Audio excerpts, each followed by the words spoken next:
Bueno, hola chicas, espero que se esté grabando. Les comparto la clase de esta semana, ¿sí?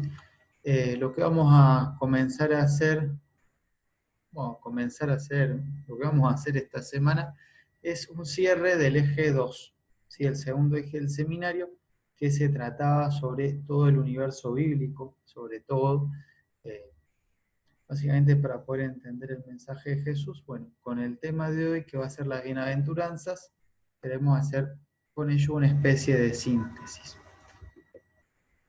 ¿Sí? Eh, la idea de este eje era trabajar la alternativa de Jesús de Nazaret como un modo de espiritualidad, la espiritualidad cristiana, es una manera de ser y de estar en el mundo. ¿Sí? A lo largo de estas clases estuvimos viendo sobre el contexto, no sé si se acuerdan, hicieron todo eso del viaje a Palestina, el turismo para ver el contexto de Jesús. Después vimos, bueno, quién fue Jesús, cuáles fueron las discusiones que hubo en torno a él. Bueno, qué dijo, y vimos las parábolas, qué hizo, y vimos los milagros. Básicamente lo que intentamos hacer es, hicimos una introducción primero que todo a la Biblia, por comprender el contexto y quién fue para entender lo que hizo, lo que dijo, cuál fue su mensaje, por qué vino Dios al mundo, o por qué Dios se encarnó, mejor dicho, porque siempre estuvo presente. Después de bastante tiempo de estudio, digamos, sobre todo en el siglo XX, se despertó la reflexión en torno al mundo bíblico. Algunos teólogos se animaron a decir que los dos textos que vamos a trabajar hoy son la síntesis del mensaje de Jesús. Sí, es como que en estos dos textos, o en estas dos cosas que Jesús le enseñó a sus discípulos, él intentó hacer como una síntesis de todo su planteo, así como el mandamiento del amor a Dios y a los hermanos es como el núcleo de la fe. Bueno, estos dos textos hablan como de una síntesis y son básicamente el Padre Nuestro, la oración del Padre Nuestro, así conocida, que la sabemos seguramente de memoria, y las bienaventuranzas. Los dos textos están en el Evangelio de Mateo y en el Evangelio de Lucas. Vamos a ir trabajándolos para ir descubriendo algunas cosas. Respecto al Padre Nuestro, bueno, ya estuvimos viendo quién era Dios para Jesús, ¿no? Cómo lo identificaba como su papá, la unicidad que tenía con él y cómo esto influyó en su vida, en su persona y en lo que hizo.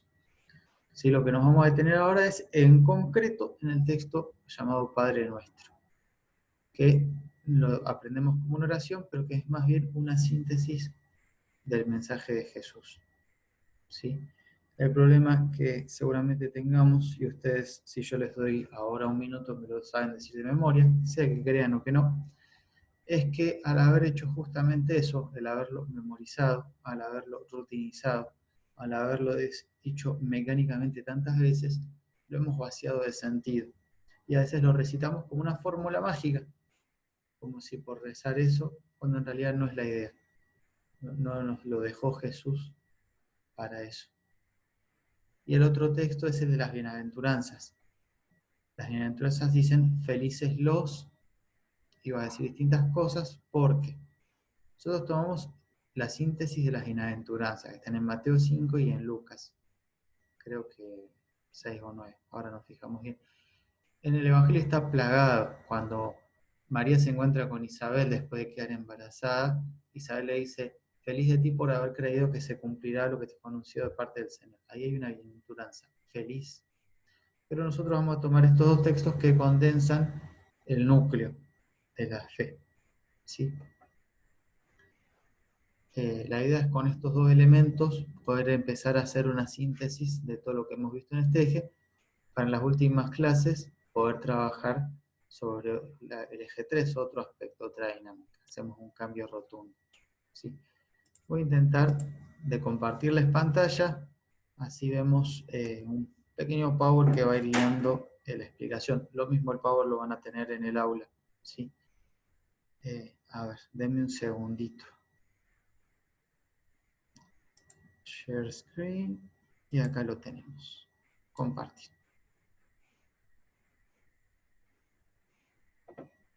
Bien, espero que estén viendo la presentación. ¿sí? Y que se grabe esto. Si no, bueno, verán otro video que no es este, ni se van a enterar. Padre Nuestro y las bienaventuranzas. Como les dije recién, la síntesis del mensaje de Jesús, condensado en estos dos textos. Se cree, ustedes saben que los evangelios no lo escribió Jesús, sino que lo escribieron la comunidad que aprendió de Mateo, la comunidad que aprendió de Lucas, ¿sí? Pero dentro de estos textos hay algunas cosas que se creen que son palabras textuales de Jesús, ¿sí? No son muchas, son 12. El Padre Nuestro estaría englobado dentro de estas, y las bienaventuranzas también, aunque no juntas, sino que Jesús las hubiera dicho en distintos momentos y que cuando escribió el Evangelio las juntaron, ¿sí? ¿Por qué? Porque está tanto en Mateo como en Lucas. O sea, hay una reiteración. Y no están en Marcos, porque yo no me acuerdo si les expliqué, el primer evangelio que se escribió es Marcos. Marcos lo que hace es narrar los acontecimientos de la vida de Jesús. Mateo y Lucas, para escribir sus evangelios, ya saben que cuando digo Mateo y Lucas digo las comunidades, tomaron el evangelio de Marcos y otro documento que se llamaba Fuente Q, así le decimos, QL, en alemán quiere decir fuente, en realidad es la fuente, que tenía dichos de Jesús, supuestos dichos de Jesús. Mateo y Lucas, ¿qué hacen? Toman la narración de Marcos y le entrelazan algunas cosas de la fuente. Entonces, al hacer esto, por ejemplo, aglutinan las bienaventuranzas. Por eso en Mateo, ¿se acuerdan que yo les dije que teníamos 5 grandes discursos y que Lucas los tiene desparramados en un montón de partecitas? Bueno, Mateo juntó todos estos dichos, los metió en 5 discursos y Lucas los fue desparramando más. Sí, fue como más libre en ese sentido. Bien, entonces, por esos motivos se cree que, no se sostiene, no se cree, digamos, un estudio de la veracidad de los textos, que tanto el Padre Nuestro como las bienaventuranzas provendrían de la enseñanza de Jesús. ¿Sí? Vamos primero con el Padre Nuestro. En la Biblia tenemos 2 versiones, les dije, la versión de Mateo y la versión de Lucas. Y las dos son muy parecidas. Sin embargo, tienen algunas diferencias. Estas diferencias están en función de, como ya lo sabemos, la intencionalidad de cada autor. ¿Sí? Lucas es un poco más corto, con las bienaventuranzas no va a pasar lo mismo. Pero omite cosas que son interesantes. ¿Sí? Bien, acá tenemos los dos Padres Nuestros, Mateo 6 y Lucas 11. Vamos a trabajar en sí este texto y después les voy a explicar algunas cosas del entorno de esto. Porque estos son extractos, ¿sí ven? Empieza el versículo 9 y termina en el 13. Pero antes hubo otras cosas y después hay otras. Lo mismo nos pasa en Lucas. Pero vamos en concreto a estas partes. Yo intenté, si se fijan, ponérselos en líneas y les uní con flechas, porque no lo pude hacer bien, las correlaciones, ¿no? Mateo dice, ustedes oren de esta manera. Padre nuestro que estás en el cielo, santificado sea tu nombre. Que venga tu reino, que sea tu voluntad en la tierra como en el cielo. Danos hoy nuestro pan de cada día. Perdona nuestras ofensas, como nosotros perdonamos a los que nos han ofendido, o a los que nos ofenden. No nos dejes caer en la tentación, sino líbranos del mal. Bien, esta es la versión que nos memorizamos y que sabemos. ¿Sí? Fíjense, cierren los ojos, reciten el Padre Nuestro dentro suyo. Es esta, es la de Mateo. Pero tenemos la de Lucas también. ¿Sí?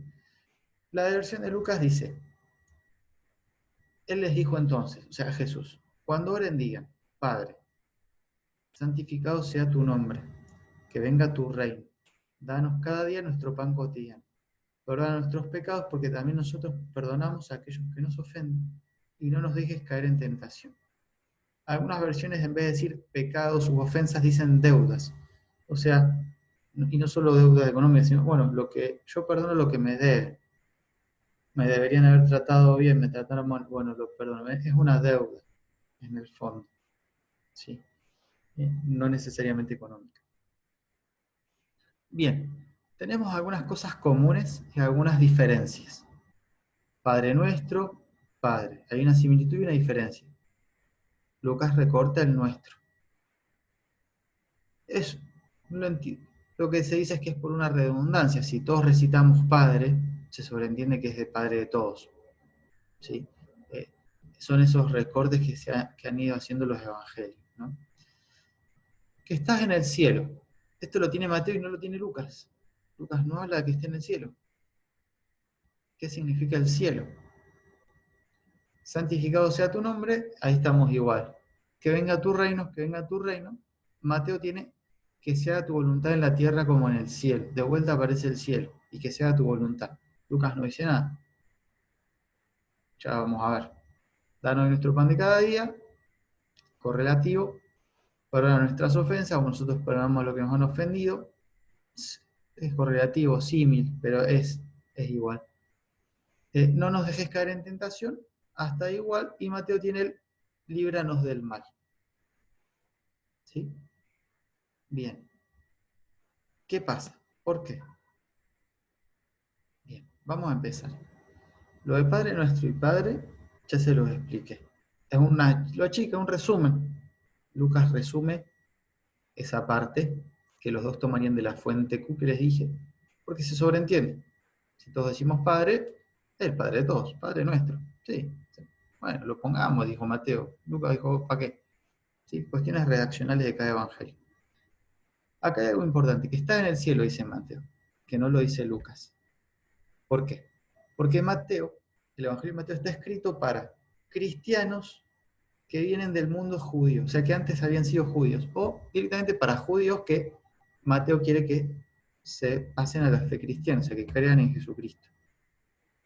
En cambio, Lucas escribe para cristianos que vienen del mundo griego, de la cultura griega, o para griegos que él está tratando de evangelizar. Entonces ahí cambia rotundamente. Vos le decías a un judío que Dios está en el cielo, ¡tac! Entendía. Perfecto. Porque aparte a Dios no se lo nombraba el Altísimo, el Todo, pero no se le decía un nombre. Entonces, el que está en el cielo, Dios. ¿Se entiende? Y el cielo era algo que estaba en comunión con la tierra, pero al mismo tiempo estaba separado en la cosmovisión judía. ¿Sí? Entonces, eso hablaba perfectamente de Dios, porque está, pero al mismo tiempo está más allá, está fuera de esto. ¿Sí? ¿Qué es lo que le pasa al pueblo judío en el libro del Éxodo, con Moisés, bien al inicio de la Biblia, ¿no? Que en el capítulo, a fines del capítulo 2 versículo 28, creo que es, o al inicio del 3, pero creo que es 2:28, ahí dice que Dios escuchó el clamor de su pueblo y decidió bajar. O sea, Mateo recupera toda la tradición judía. Lucas no tiene que hacer eso porque le habla a otra gente, si no tiene esa dificultad o esa necesidad. Santificado sea tu nombre. Ahí está. Igual, honrado, venerado, querido. Santo quiere decir literalmente separado, apartado, distinto. Pues, ¿quién es santo para el judío y para el cristiano? Dios. Porque es lo separado, es lo distinto, está más allá de nosotros. Jesús es santo, por esta dimensión que vimos, que es hombre y Dios. ¿Sí? Dios nos llama a todos nosotros a ser santos. Por el bautismo nos somos llamados a ser santos. Pero tenemos una dimensión de pecado. Por eso al final, dice el Evangelio, líbranos de caer en la tentación. Tenemos ese peligro nosotros. ¿Sí? Bien, que venga tu reino, que venga tu reino. Y acá cambia de vuelta, otro recorte. Lucas lo saca, porque lo sobreentiende. Que se haga tu voluntad en la tierra como en el cielo. Lucas ni lo pone. ¿Por qué? Que venga tu reino. O sea, en el reino de alguien se hace su voluntad. O sea, ¿cuál es la potestad de un monarca, de un rey? Hacer cumplir su voluntad. Entonces, ¿para qué lo voy a poner? Que venga tu reino. Si vos sos rey, en tu reino se cumple tu voluntad. ¿Cuál es la voluntad de Dios? Bueno, esa ya la sabemos, el mandamiento del amor. Amar a Dios con todo tu corazón, con toda tu mente, con toda tu alma, y a tu prójimo como a ti mismo. Esa es la voluntad de Dios. Entonces, bueno, que venga tu reino. Bueno, Lucas lo resume, se sobreentiende, está claro. ¿Sí? Danos hoy nuestro pan cotidiano. uno diría que es una tontería, pero es la actitud de quien confía, es la actitud del creyente, que lee que todo le es regalado, es un regalo, es un don. ¿Sí? La vida es un don y lo que recibo todos los días es un don. Por más que lo labure, que me rompa el lomo para conseguirlo, es un regalo. Podría romperme el lomo y no tenerlo. ¿Sí? Es todo un don de Dios. Entonces, en esta afirmación que uno a veces repite mecánicamente, en el fondo, ¿qué está? Está en la actitud del creyente, la actitud de quien confía, de quien está abandonado a Dios. Y de hecho, las invito a volver al renglón anterior, que venga tu reino. O sea, el reino de Dios, este lugar simbólico de donde todos somos hermanos, donde tenemos un solo Padre, donde reina la fraternidad, la solidaridad, el amor, por decirlo en pocas palabras, es algo que viene, se nos es regalado. Nosotros podemos intentar construirlo con nuestras actitudes, con nuestros gestos de solidaridad, con nuestra manera de entender al prójimo, de leerlo, de no juzgarlo, de acogerlo, de la misericordia. Pero en definitiva, el reino es algo que nos es dado. Sí, nos lo da Dios. Y ya nos lo dio en Jesús. Eso es lo que vamos a ver después con las bienaventuranzas. Sí, entonces el reino de Dios es el lugar donde Dios reina, o sea, donde reina el amor, porque Dios es amor, dice Juan, ¿no? Capítulo 4 de la primera carta de San Juan, en el capítulo 4, en el versículo 8, Dios es amor. ¿Sí? Entonces es el reino del amor. En ese reino de Dios, todos somos hermanos, Dios es Padre y reina la caridad. Eso que lo intentamos construir es un don de Dios. Bien, Dios dijimos que era el santo, nosotros estamos llamados a ser santos por invitación de Jesús y por regalo de Dios, pero al mismo tiempo tenemos una dimensión de fragilidad, de pecado, de error. Pecado tiene que ser consciente e intencional, pero el error no, y me puedo equivocar, y no lo hice de malo, pero bueno, soy frágil, me confundo, tengo la mente limitada, me educaron de esta manera, me cuesta comprender esto. Nos pasan a todos un montón de esas cosas, ¿no? Entonces, bien, la actitud humilde de pedir perdón. Bueno, perdón. Ahora, la actitud consciente de decir, yo pido perdón, pero estoy dispuesto a darlo. No sea cosa que nos pase como a ese siervo del capítulo 18 de Mateo, que el Señor, el rey de él, le perdonó, pues diríamos, 40 millones de pesos, y él no le perdonó a un compañero 10.000 pesos. ¿No? Que no nos pase eso. Entonces, la actitud humilde de quien se sabe limitado, frágil, pecador que se equivoca y pide perdón por eso. Incluso de las cosas que a veces uno no se da cuenta, y al mismo tiempo la disposición a perdonar. ¿Sí? Y al final, lo mismo que pasó antes. No nos dejes caer en la tentación, igual líbranos del mal. Lucas recorta, porque ¿qué es la tentación? La tentación es un mal que se nos presenta como deseable, como bueno.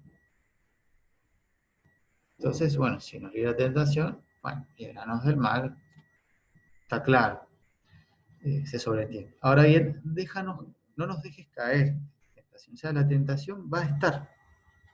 El mal existe, no seamos tontos, está.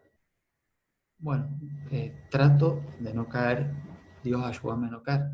Seguramente, sin darme cuenta, entonces de vuelta, la actitud de quien pone todo de sí, pero sabe, confía y tiene la humildad suficiente para decir, ayúdame. ¿Sí? Entonces, el mal existe y el mal lucha contra el reino de Dios. Entonces le pedimos a Dios que nos perdone por los males que cometemos, como nosotros intentamos perdonar a los demás, que nos dé nuestro sostén cotidiano, afectivo, económico, moral, espiritual, todo eso resumido en el pan, y le imploramos la necesidad de su reino, de que su reino, o sea, de que el amor venza por sobre el mal. ¿Sí? Mensaje del Padre Nuestro. en resumidas cuentas, se lo estoy tratando de explicar muy breve, hay libros enteros escritos de esto y muchos. Bien, como les decía, y haciendo a modo de síntesis, el Evangelio de Mateo, el Padre Nuestro forma parte de un gran discurso que hace Jesús a la multitud. Sí, les está enseñando a todos. Jesús se para en una montaña, en el capítulo 5, versículo 1, y empieza a hacer una perorata que dura hasta el capítulo 8. Capítulo 6 tenemos esto. Jesús le está enseñando a todos. Apóstoles, discípulos, amigos, adversarios, la familia de los que estaban de paso. Mensaje universal abierto a todos. ¿Sí? En cambio, en Lucas, Jesús estaba rezando. Y un discípulo curioso de ver cómo rezaba, algo le habrá impactado de cómo rezaba, dijo, che, ¿nos puedes enseñar a rezar? Jesús le enseña el Padre Nuestro a sus discípulos. Los contextos son diferentes, tienen distinta intencionalidad en cada evangelio. Para explicar un poco estas diferencias, ¿sí? Mateo, les dije yo, ya se los dije, los traigo de vuelta, les habla a cristianos provenientes del judaísmo o a judíos que él quiere evangelizar, mientras que Lucas le habla a provenientes de la cultura griega o griegos que él quiere evangelizar. ¿Sí? Y lo otro que radica las diferencias es el énfasis que hace en Jesús, ¿no? Alguno acentúa, ¿se acuerdan que yo le dije? Mateo acentúa la dimensión de Jesús como maestro, que es equiparado a Moisés, que es mejor que Moisés, que enseña, que imparte conocimiento y práctica. En cambio, Lucas está presentado como una persona que camina a la cruz, ¿no? Fundamentalmente. Es un ser humano frágil, como cualquiera, pero que tiene una experiencia de Dios particular, ¿sí? Que cura. En el Evangelio de Lucas Jesús cura muchísimo, ¿sí? Son los milagros de curación más abundantes. Entonces Jesús muchas veces es visto como un médico de cuerpo y de alma, ¿sí? Bien, Dios es Padre y nosotros hermanos, Dios es santo, el ser humano es frágil, pero está llamado a ser santo con Dios. El reino de Dios nos viene como regalo. Al mismo tiempo es un deseo. Venga tu reino. Tiene que ser un deseo en nuestro corazón, ¿no? O un deseo que implica adhesión. No puedo decir que venga tu reino y después agarrarme las trompadas en el primero que me encuentro. Líbranos de caer en la tentación, ¿no? O sea, hay como un deseo en el corazón de no caer en el mal y de construir el bien. Pero el reino sigue siendo un regalo. Pero no niega esta tensión de deseo, ¿sí? Tema del perdón, ya lo hablamos. Bueno, el mal existe, pero se puede vencer, por eso no me dejes caer en la tentación. ¿Puedo caer o no? Le pido a Dios la ayuda para no caer, ¿sí? Bien, resumidísimas cuentas, ¿sí? Con las bienaventuranzas. Acá tenemos las bienaventuranzas de Mateo, una diapositiva que sigue, tenemos las bienaventuranzas de Lucas. Le hice un cuadro porque acá hay más diferencias. Les voy a presentar un poco las dos, pero vamos a hablar sobre todo de las de Mateo, que son las que generalmente se toman. Bueno, la leamos. Capítulo 5 de Mateo, ¿sí? Ahí está señalado, al lado del nombre del Evangelio, versículos del 1 al 12. Al ver a la multitud, ¿se acuerdan que les dije que Jesús hablaba a todos desde la montaña? Al ver a la multitud, Jesús subió a la montaña, se sentó y los discípulos se acercaron a él. Se sentaba quien iba a enseñar. Hoy en día en las aulas generalmente los alumnos están sentados y el profesor va hablando, camina, avanza, explica un ejercicio a uno, se lo explica al otro. En nuestras aulas el que se mueve es el profesor. En aquel momento los que se movían eran los alumnos. Sentarse era signo de autoridad, ¿sí? Entonces Jesús se sentó y sus discípulos fueron a él. Fueron a él porque vieron que se sentó. Entonces, si se sentó es porque algo va a enseñar, ¿sí? Tomó la palabra y comenzó a enseñarles diciendo, o sea, la primera enseñanza que hace Jesús en el Evangelio de Mateo es esta, porque este es el primer discurso. Felices los que tienen alma de pobres, porque a ellos les pertenece el reino de los cielos. Felices los pacientes, porque recibirán la tierra en herencia. Felices los afligidos, porque serán consolados. Felices los que tienen hambre y sed de justicia, pues serán saciados. Felices los misericordiosos, porque obtendrán misericordia. Felices los que tienen corazón puro, porque verán a Dios. Felices los que trabajan por la paz, porque serán llamados hijos de Dios. Felices los que son perseguidos por practicar la justicia, porque a ellos les pertenece el reino de los cielos. Felices ustedes cuando sean insultados y perseguidos, y cuando se los calumnie en toda forma a causa de mí. Alégrense y regocíjense entonces, porque ustedes tendrán una gran recompensa en el cielo. De la misma manera, persiguieron a los profetas que los precedieron. Estas son las bienaventuranzas de Mateo. Creo que son 9. Si no las conté mal, contémoslas. 1, 2, 3, 4, 5, 6, 7, 8, 9. ¿Sí? Porque el versículo 11 y el 12 forman parte de una misma cosa. Lucas, ahora lo vamos a ver, tiene menos bienaventuranzas, pero los completa con ayes se les dice. ¿Qué es? Ay de ti. O sea, básicamente, bueno, vos feliz porque, ahora, ay de ti porque. O sea, ¿feliz de ti por esto? Bueno, infeliz de ti, por decirlo con otra palabra, porque esto. Entonces, básicamente completa los felices con antónimos. Un recurso didáctico. ¿Sí? Yo les puse igual solamente la parte de los felices, las bienaventuranzas, pero siguen inmediatamente después, en el versículo 24. ¿Sí? Lucas 6, entonces, del 20 al 23, están las bienaventuranzas. Después siguen estos ayes que les digo. Lo pueden leer, están ahí en el Evangelio. Dice así: entonces Jesús, fijando la mirada en sus discípulos, dijo, de vuelta, no le habla a todos, sino a los discípulos. Felices ustedes los pobres, porque el reino de Dios les pertenece. Felices ustedes los que ahora tienen hambre, porque serán saciados. Felices ustedes los que ahora lloran, porque reirán. Felices ustedes cuando los hombres los odien, los excluyan, los insulten, los proscriban, considerándolos infames y los proscriban, considerándolos infames a causa del Hijo del Hombre. Ahí se copió 2 veces, perdón. Alégrense y llénense de gozo en ese día, porque la recompensa de ustedes será grande en el cielo. De la misma manera, los padres de ellos tratan a los profetas. Bien, fíjense. Empieza igual, hablando de los pobres, y termina igual con esta afirmación. Alégrense y llénense de gozo en este día. Versículo 23. Miren el de Mateo. Versículo 12. Alégrense y regocíjense entonces. Tendrán una gran recompensa en el cielo.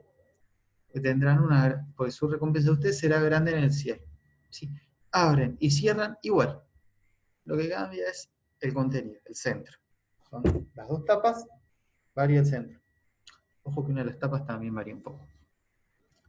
Hacemos una pequeña comparación, pero después vamos a profundizar sobre todo en Mateo. ¿Sí? Lucas es más concreto, es más práctico que Mateo. Da menos vueltas.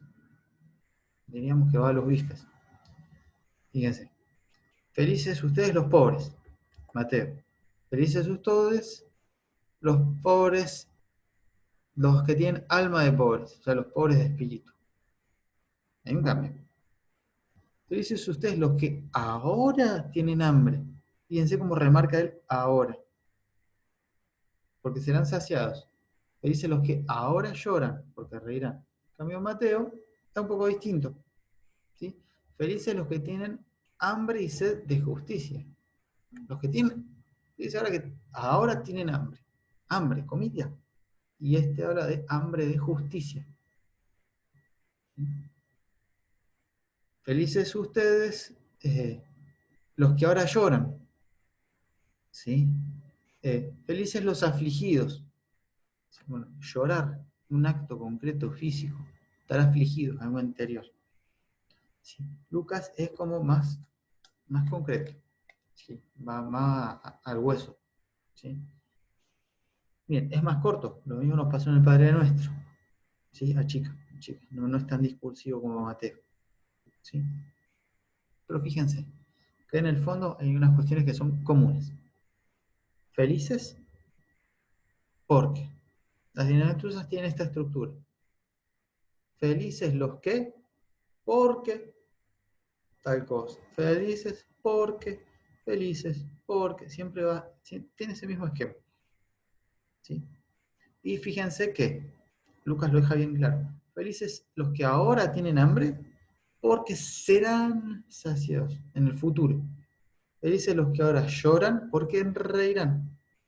Entonces, hay una situación actual y un anuncio de futuro, que tiene que ver con felicidad, que tiene que ver con la compensación de lo que ahora careces. Ahora tenés hambre, vas a ser social. Ahora llorás, vas a reír. Te odian, te excluyen, te insultan, te proscriben por seguir al Hijo del Hombre, o sea, a Jesús, vas a tener alegría y una recompensa en el reino de los cielos. ¿Sí? Hay una hora y un después. ¿Sí? Eh, Fíjense, y me voy a detener en este versículo 22 de Lucas. Seguir a Jesús es problemático, porque va a ser, fue y va a ser siempre contracultural, porque el amor siempre va a ser contracultural, porque siempre va a estar luchando contra la cuota de egoísmo que hay en el hombre. Hoy digámosle capitalismo, que el 80% o más tiene, el 20% o menos tiene más del 80% de la riqueza y el 80% o menos tiene menos del 20% de las riquezas del mundo. Porque usamos a otros seres humanos, porque el hombre usa a la mujer, camuflado en donde sea, o atrás de todo, ¿no? Siempre el Evangelio, la prédica del amor, somos todos hermanos y hermanas de un único Padre. O sea, siempre en la cultura vamos a tener algo que vaya en contra de esto, por esta cuota de pecador, de fragilidad que mismo decíamos en el Padre Nuestro, que teníamos todos los seres humanos. ¿Sí? Entonces, si te persiguen por seguir a Jesús, feliz de ti. O sea, porque lo estás siguiendo. Ahora, si vos decís que seguís a Jesús, pero todo el mundo te aplaude, nadie te dice nada, hay algo que no está funcionando bien. ¿Sí? Entonces, si yo de verdad sigo a Jesús, seguro me va a traer problemas. Porque para empezar me va a exigir renunciar a ciertas comodidades para servir a los demás. Bien, dicho esto, nos vamos a detener en el Evangelio de Mateo. Y ahí